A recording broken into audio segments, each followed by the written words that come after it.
আসসালামু আলাইকুম দর্শক।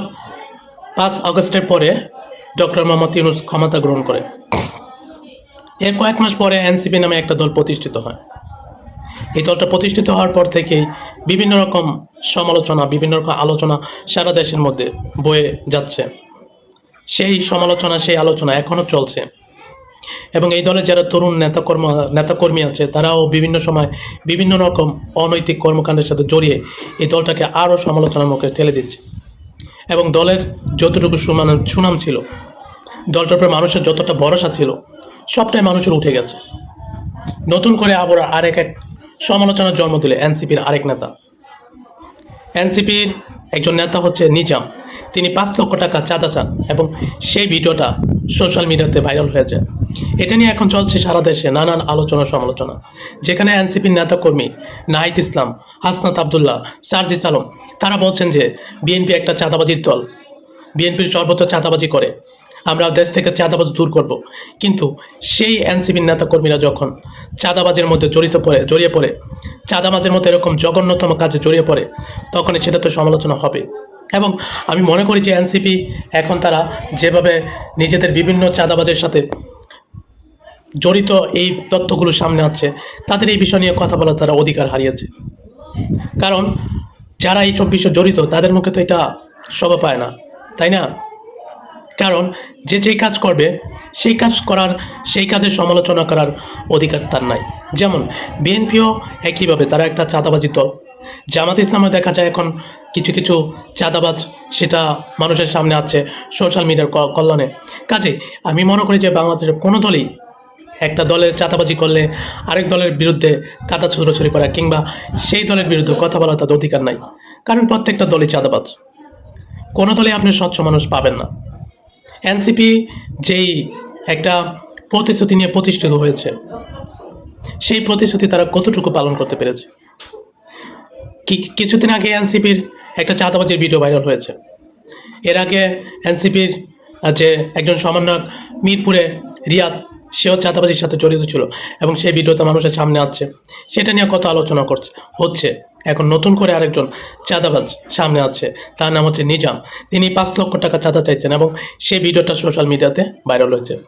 এখানে বলছে চট্টগ্রাম বন্দর কেন্দ্রিক একজন আন্দোলন দমন করতে 5 লক্ষ টাকা চাওয়ার অভিযোগ উঠেছে জাতীয় নাগরিক পার্টি বা এনসিপির চট্টগ্রাম নগর শাখার যুগ্ম সমন্বয়কারী নিজামুদ্দিনের বিরুদ্ধে।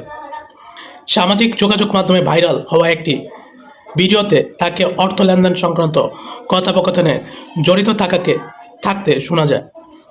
আজ রোববার 10 আগস্ট সন্ধ্যার দিকে আরেক ব্যক্তির সঙ্গে তার কথোপকথনে একটা ভিডিও ফেসবুকে ছড়িয়ে পড়ে। এতে আন্দোলন বন্ধের টাকা চাইতে শোনা যায় তার কাছে। এর আগে গত 5 জুলাই নিজামুদ্দিনের বিরুদ্ধে চাঁদাবাজির অভিযোগ এনে পুলিশ কমিশনারকে চিঠি দেন এক নারী। চিঠিতে ওই তরুণী উল্লেখ করেন 2 কোটি টাকা চাঁদা না পেয়ে তার স্বামীকে মিথ্যা মামলায় পুলিশে দিয়েছে নিজামুদ্দিন তখন বৈষম্য বিরোধী ছাত্র আন্দোলনের চট্টগ্রাম নগর শাখার সদস্য ছিলেন।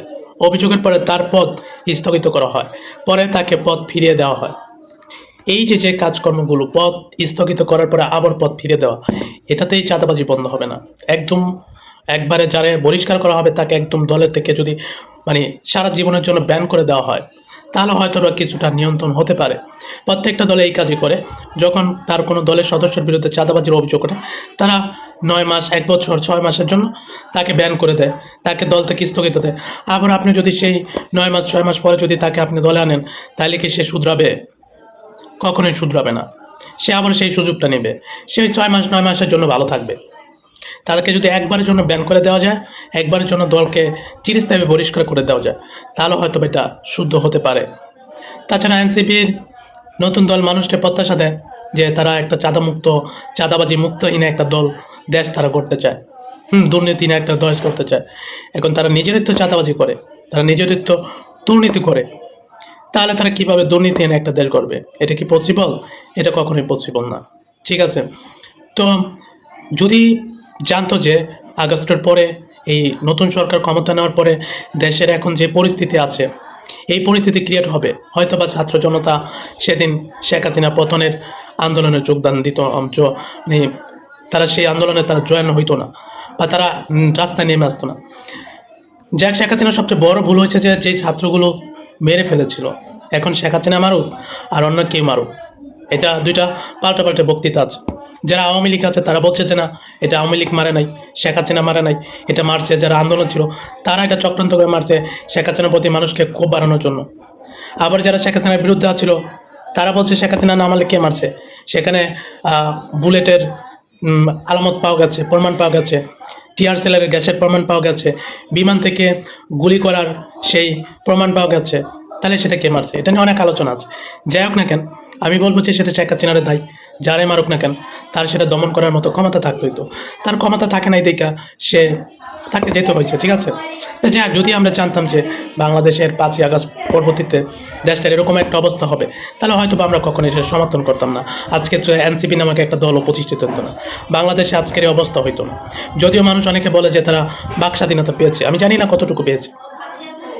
এটা নিয়ে অনেক অনেক আলোচনার, অনেক সমালোচনার বিষয় আছে, এবং অনেক কথা বলছেন যে, অনেকে বলছেন আগের চেয়ে বেশি বাকরুদ্ধ করে রাখা হয়েছে, তাদের কথা বলার স্বাধীনতা দিচ্ছে না, কথা বলার স্বাধীনতা কেড়ে নিচ্ছে।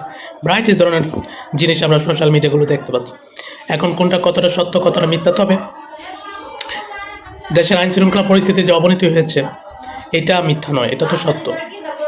তাই যাক দর্শক, এনসিপি থেকে আমরা এই ধরনের আশা করিনি, কারণ তারা যে ধরনের জ্বালাময়ী বক্তৃতা দেয়, দুর্নীতিহীন বাংলাদেশ গর্ব, চাঁদামুক্তহীন বাংলাদেশ গর্ব, বিএনপি একটা চাঁদাবাজ দল, জামাত একটা রাজাকার, হ্যাঁ, এই ধরনের বক্তৃতা দিয়া এটাতে কি প্রমাণ করে? তারা নিজেরাই সেই কাজের মধ্যে জড়িয়ে পড়ে। তাহলে তাদের বক্তৃতাদের লাভ কি?